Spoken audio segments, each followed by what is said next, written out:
Welcome to Channel 17, the Town of Colonie Government Channel.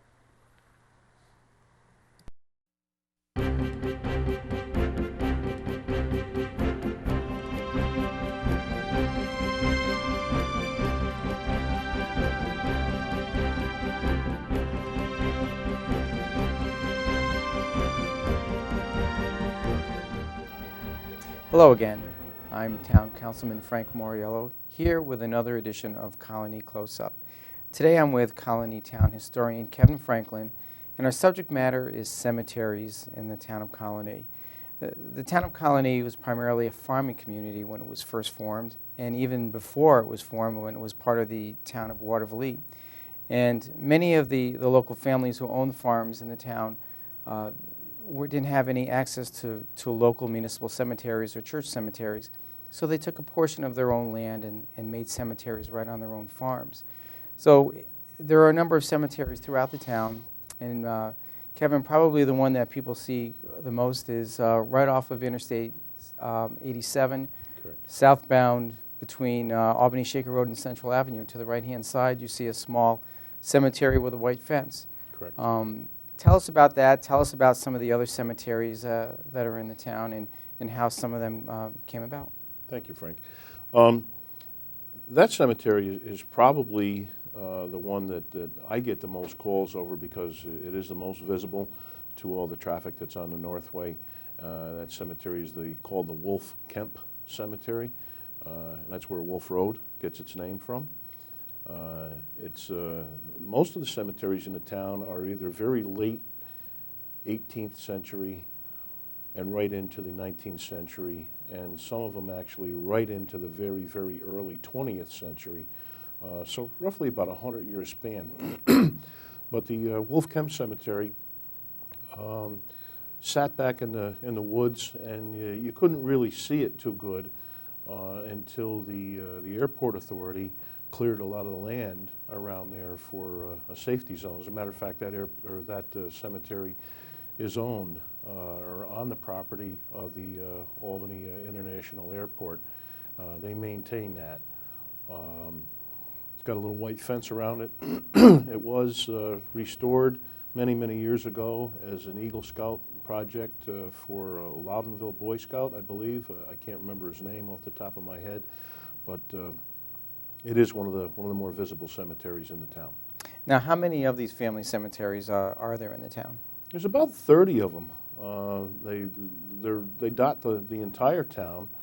Probably the one that's most farthest out that people rarely see is the Truax Cemetery, the cemetery site of Isaac Truax, which would have been on the old road between Albany and Schenectady, going back into the 1700s.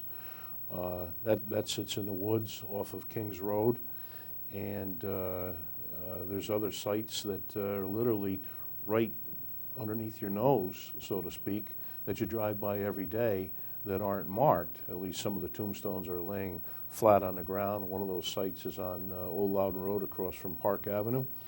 That's a very, very old cemetery site there. But people drive by it every day without knowledge that the thing is even there because all the stones are flat on the ground. I've never noticed that. I'll have to look next time I drive past there. Now, what about some of the older church cemeteries? I know I live near, very close to the Leishakill Reformed Church, and they have a very old cemetery, and I imagine there are a number of older church cemeteries in town as well. The Leishakill Reformed Church has got its own cemetery plot off of Central Avenue. Many of the people in the Leishakill area and those who lived along what is now known as Central Avenue or the Albany and Schenectady Turnpike years ago went to the Leishakill Church. The other early church, although it's not in Colonie, but a lot of people from Colonie went to the Niskayuna Reformed Church as well. And there's a cemetery behind the Niskayuna Reformed Church. As a matter of fact, that cemetery is still an active cemetery. And I think the Leishakill Church is still an active cemetery, if I'm not mistaken. I could be wrong on that, though. And what are some of the other church cemeteries in the town? There isn't any other church cemeteries within the town One would think that the Dutch Reformed Church at the Bout had its own cemetery, but most of the people that supported the Reformed Church at the Bout had their own cemeteries on their farm property. Coincidentally, the Reformed Church of the Bout just closed, kind of a sad thing because of lack of membership and funds and whatever, but it's a very, very old church. However, that one does not have its own cemetery. I know people are taking more and more of an interest in these older cemeteries. And I've noticed that there are a number that are being restored. There's one near me as well on Consul Road that was restored about maybe 3 or 4 years ago, and it was an Eagle Scout project. Mm-hmm. Can you tell us about some of the cemeteries in the town that are being restored? The most recent cemetery that was restored was the Mark Cemetery, the Mark family cemetery, and that's located in the Manchester Heights development off of Bout Road.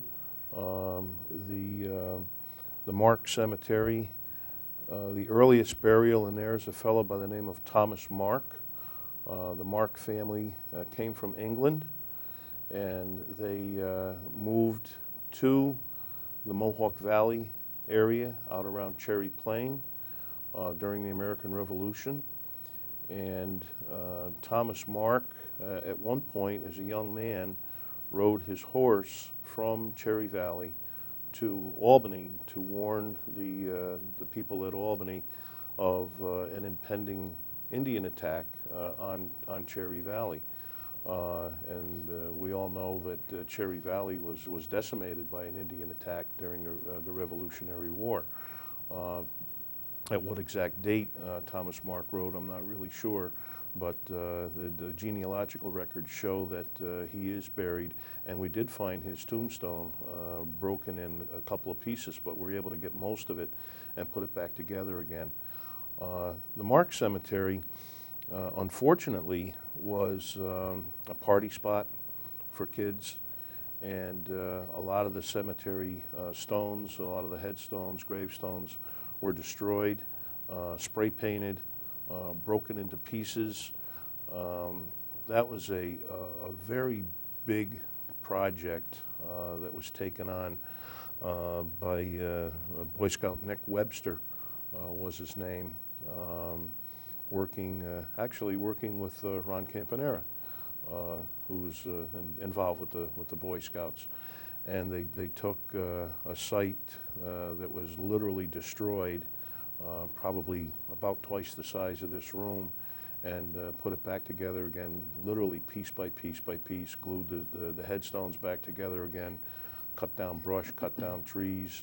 The developer was very, very good with the group, helped to take down trees and brought in topsoil, and installed a nice iron fence around the site when they were done. And if you saw it beforehand and you see it today, it's really quite an accomplishment. And it's one of the historic assets in the town that need to be conserved. I imagine every cemetery tells a story. When you talk about the early settlers of the town, the farmers, and the life that they led, it must be interesting when you look at the headstones and look at the names. Are there any that stand out in your mind as some of the more interesting cemeteries or headstones that you've seen? A lot of them are, some of the older headstones will have what they call a death's head on them, which is, it almost looks like a skeleton type of head. Some of them can be very, very artistic. Some of them are almost comical to look at, the way that they're made. All done by hand. None of these things in the late 18th and early 19th century were done by machine. In later years, when steam power would assist a stone cutter, excuse me, then the stones would have they would be a little bit more symmetric, a little bit more decorative kind of a thing. But most of the old stones are simply they're flat marble. They have a name, they have a date of death, they might have father of, mother of, kind of a thing, maybe some small epitaph on the bottom or a quote from the Bible. The earlier cemeteries in the town, one of the earliest ones is the Fonda Cemetery on Route 9 across from the town landfill. And some of the stones in that cemetery are simply a stone in the ground, a field stone that was taken up and somebody chiseled a small date on it and put it in there in lieu of a headstone. You know, they didn't have the money to pay for a headstone, and anything that they could find that was suitable to mark the grave was used, and sometimes the graves are not marked. These stones are made of marble for the most part? Early stones will be made of sandstone and or marble. Usually the earlier stones are sandstone because the sandstone was easy to carve. Again, you're working with your hands, you're working with tools, and they're not power tools. And sandstone is a soft stone, and it's easy to carve. Sandstone also tends not to weather very good, depending on the way it's cut. Because it's a sedimentary rock, it tends to exfoliate, and pieces of it actually will fall off, and after a period of time, you can lose the whole face and everything that's on a stone. Mm-hmm. So I would imagine then what they would try to do is that the preferred stone then would be marble. Marble came just a little bit later. A lot of the marble, of course, came from quarries in Vermont. Some of the stones, actually, at least one of them that's in the Mark Cemetery, came from a stoneworks way up in the Adirondacks, probably sent down on the Champlain Canal and transferred off at Watervliet and brought to the cemetery. Matter of fact, the members of the Mark family ran a ferry between West Troy and the city of Troy itself.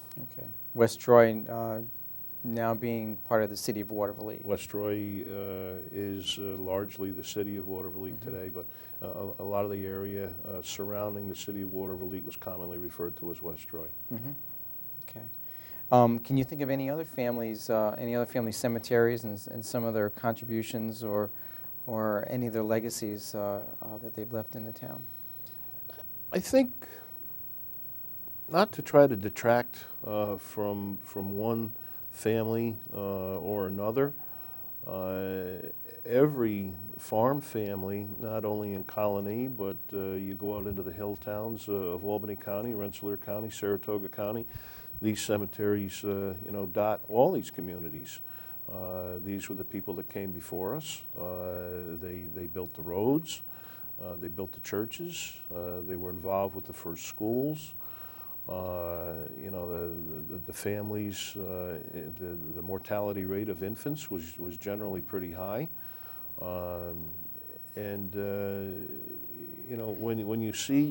When you go into some of these old cemeteries and you see the ages of some of the people, and particularly children, that were buried, it was not really the easiest life in the world.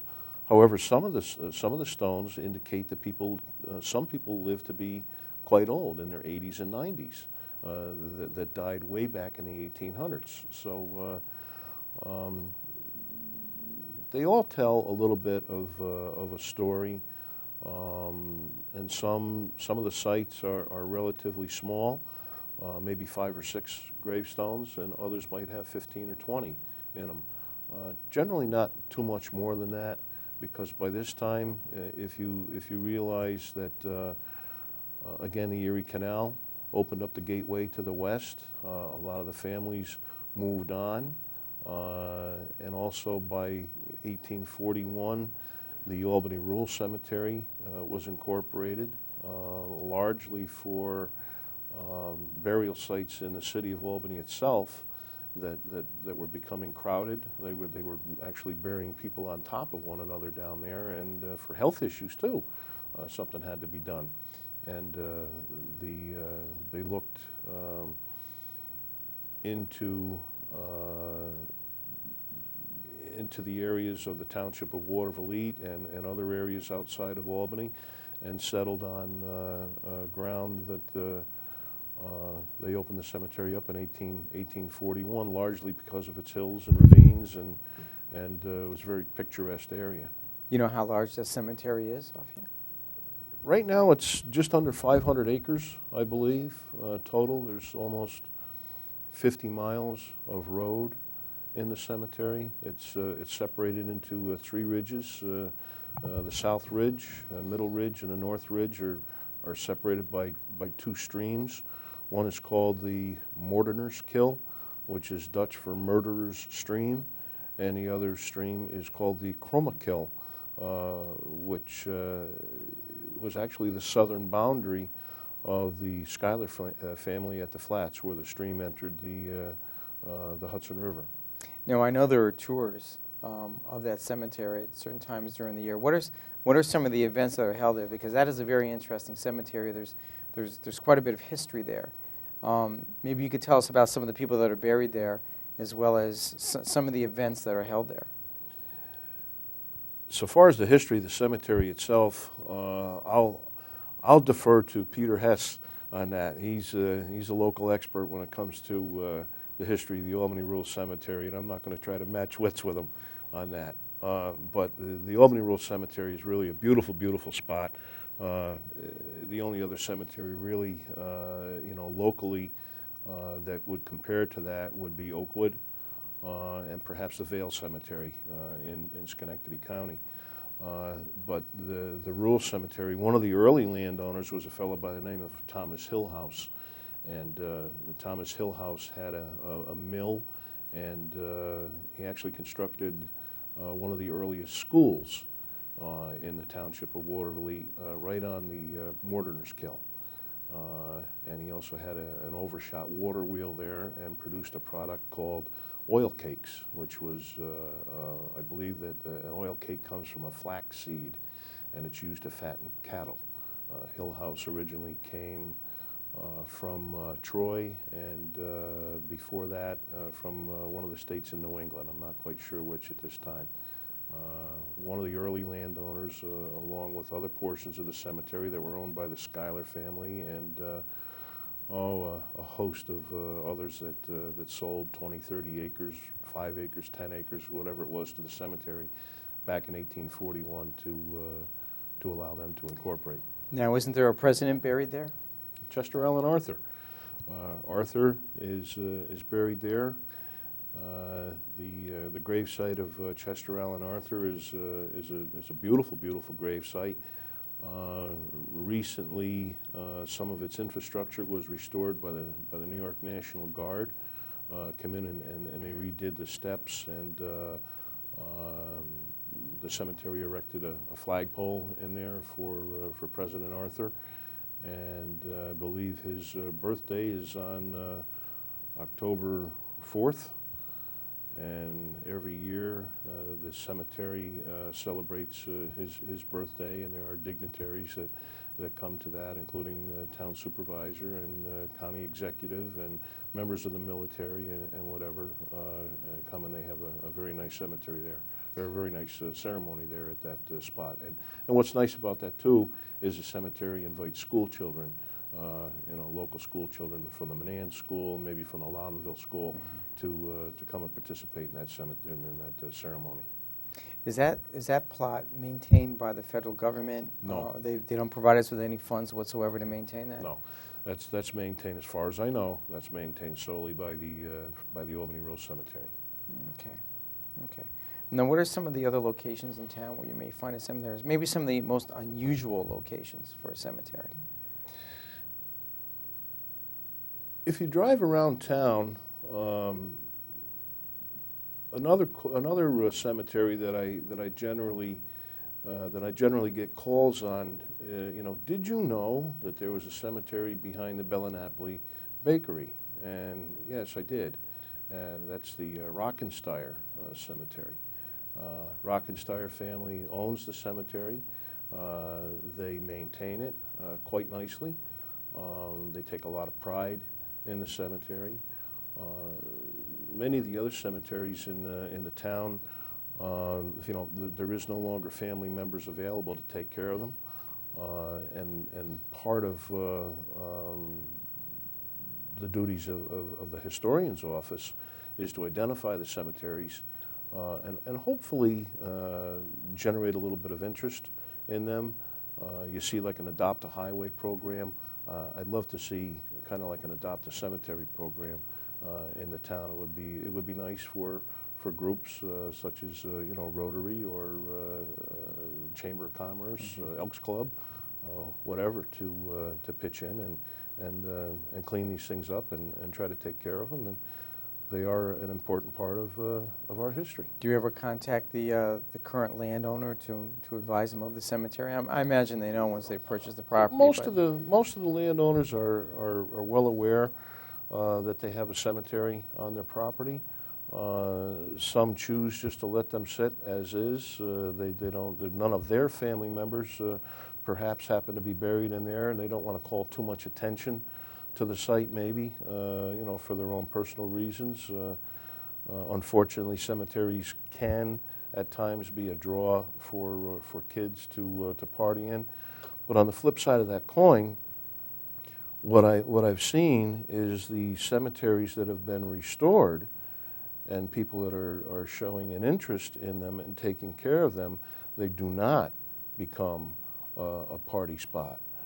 So it's kind of like taking something off the back burner and putting it on the front where everybody can see it, and people tend to take a little bit better care of it. Or if they see something happening around it, they're more than likely to call the police at that time and take care of the situation.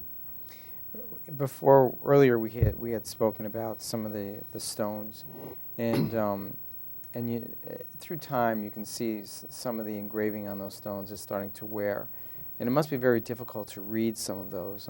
Are there some methods that are used to actually read the stones a little bit better? Maybe are there processes that are used to restore the stones, or just keep them at their current condition so they don't deteriorate anymore? Sometimes the best thing that can happen to a stone is literally just a very, very mild cleaning. People use what's called a photo flow solution. It's used in photography. And whatever the chemical content is of the photo flow solution is actually good for the stone. You don't want to... Marble, what happens with marble is it tends to pill as it gets older. You can brush your hand against a marble tombstone and come up with all kinds of flakes of marble in your hand, and consequently you're not going to be able to do that with granite. So cleaning a stone is kind of a delicate process. One of the last things that you don't want to use is like a power washer or an abrasive brush or any kind of a stripper or a chemical on it, because you're just going to, because the stone is porous and it will absorb those things, and you'll cause more damage to the stone. What I have seen used is a trick with a mirror, and you get the sunlight in a certain angle with a mirror, and you shine it on the stone itself with a real brilliant light, and that tends to bring the all the carvings and the letters and whatever out, highlights them a little bit better than they would be just looking at them with the naked eye. And another way to do to take the information off of a stone would be to do a rubbing. But again, you got to be careful with that too. But once the information on the stone is gone, it's gone. Short of maybe being able to take the thing and X-ray it, you're not going to get the information off it. Now, is there any type of a chemical or a sealant that can be applied to the stones just to maintain them so they don't deteriorate anymore? That's not recommended that I know of. Again, because the chemical could tend to maybe darken the stone or do more damage to it than it would be if you just left it alone. Okay, because when you spoke about the Marks family cemetery, and there were stones that were broken, and the scouts actually put those stones back together again. Mm-hmm. That must have been quite a project. And what would they use? What type of adhesive would you use just to put those stones back together again? We used an epoxy that we mixed. A two-part epoxy that became hard. When it was mixed together, you had to work quickly with it. The stones were, if a stone was broken in half, we would clean, you know, both edges to get any dirt or lichens or anything off of there and try to get it as clean as we possibly could. And then we put the stone back together again, clamped it with wood, and then clamped it lengthwise to tighten that thing and just let it sit overnight. And that seemed to work pretty good. Some of the stones, particularly in the Mark Cemetery, even big granite stones half the size of this table, the kids had dug fire pits, and it got so hot that it cracked the granite right in half. So just tremendous heat that was applied to the stone to make it do that. And we were able to pick up both of the bigger pieces of the stone, plus a lot of the smaller pieces, and put that back together again. And again, going back to talking about the different kinds of stone that you see in cemeteries, of course the earlier being sandstone and then marble, and later on granite. The granite stone was one of the oldest, or the oldest stone, I think from about 1910 of the burial at the Mark Cemetery, and the earliest 1812. So a 100-year span really between known burials at that site. And when these cemeteries are restored, I would imagine they also level the ground, level the stones, because as you drive through even modern cemeteries today, you'll see a settling in the ground. You see the monuments and gravestones themselves at angles, and I would imagine they had to take a lot of care in just leveling the stones and maintaining that site and putting some type of a material down so that it'll stay level. Again, this was all part of the help that the developer provided us with, you know, several yards of crush and run, which is you know, almost like a slate material, bluestone, whatever you call it, that can compact very well. They use it for the base of road beds. And we brought that in, you know, by the wheelbarrow full, literally, raised and settled the stones, leveled them, you know, glued the ones back together that we were able to save, and some of them some of the pieces were so small that it was impossible to even figure out, you know, how to put them back together again, and we weren't able to do anything with those. But yeah, the crush and run was used to level the stones, and then topsoil brought in afterwards, and then the fence put up around the site. Just out of curiosity, as far as the record keeping that you do in your office, do you have all of these cemeteries cataloged? And within each cemetery, do you try and also note the names of the people that are buried there as well? All the cemeteries years ago were documented by a fellow by the name of R. Arthur Johnson, and Mr. Johnson worked very closely with Gene Olton and the Town of Colonie Historical Society. This is one of 3 books that deal with many of the cemeteries in the town. I just happened to open up to the page for the Fonda Cemetery on Route 9. Again, some of the earlier stones with a willow on them, which is a sign of weeping or sorrow. You know, Art Johnson did a tremendous amount of work with the town cemeteries. Now, here's one, like I talked about before, that just had a simple stone, and with you know, dates and some letters carved into it. Here's one here that's even more crude. It just looks like you know, almost like a property marker, but that is a gravestone.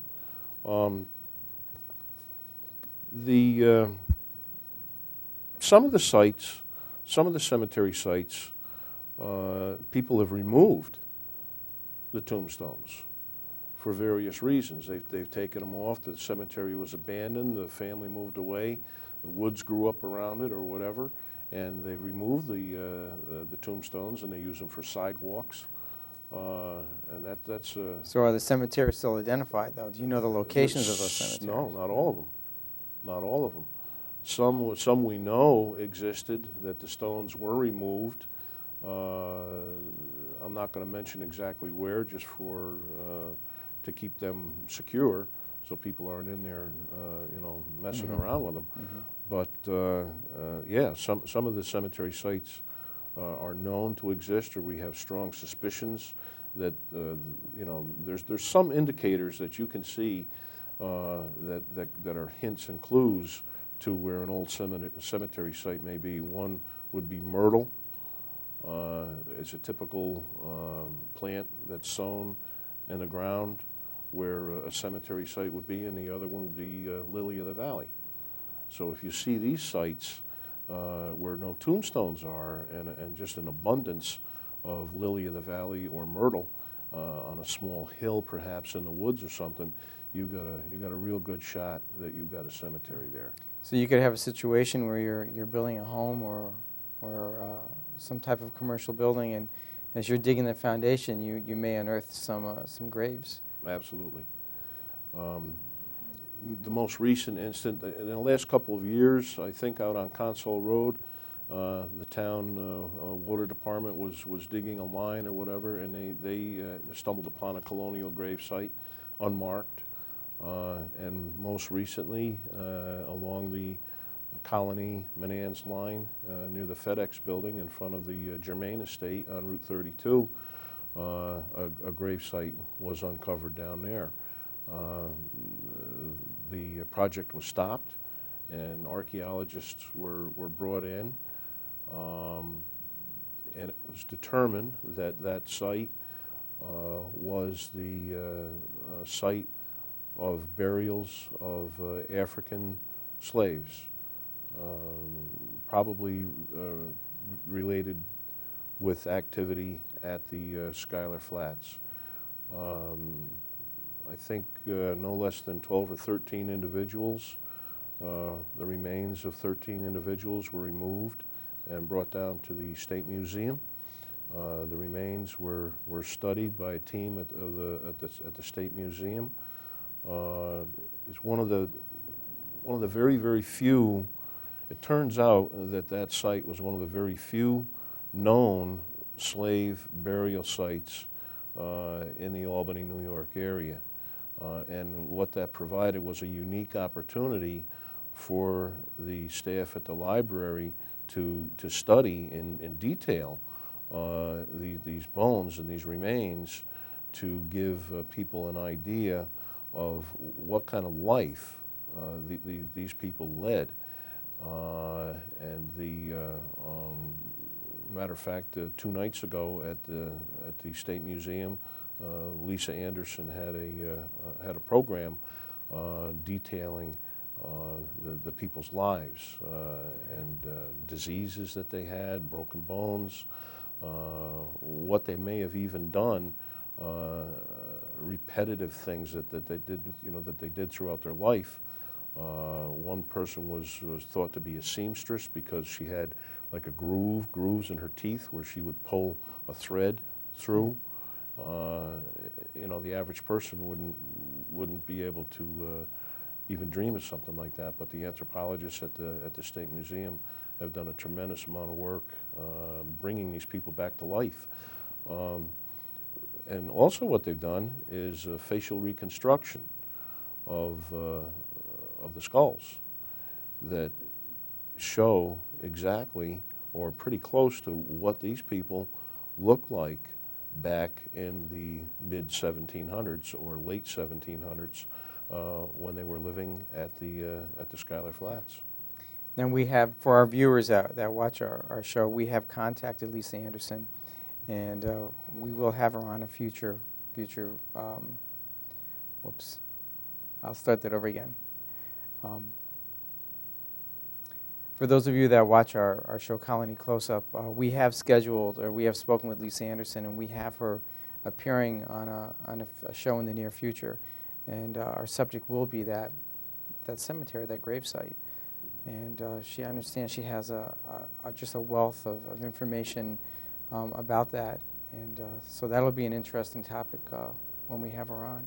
Absolutely. But if anyone has any additional questions or they're looking for additional information about cemeteries in the town, how do they contact you? You can contact me by going to the Town of Colonie website, historian's office. Email is historian@colonie.org or franklink@colonie.org, or you can call my office at 782-2593. And I'm there during the week, weekdays from about 9 o'clock until 3, 4, 4:30 in the afternoon. And I'd be happy to discuss any aspect of town history. If you have any questions whatsoever, please give me a call. I'd be happy to talk to you. Kevin, thank you very much. And I thank you for watching Colonie Close-Up. Again, any questions, or there are a number of questions when it comes to older cemeteries in the town, the different families that were there. If you happen to live near an older cemetery and you have questions about it, please contact Kevin, and he could provide you with all the information that he has. Thank you again for watching, and we'll see you again real soon.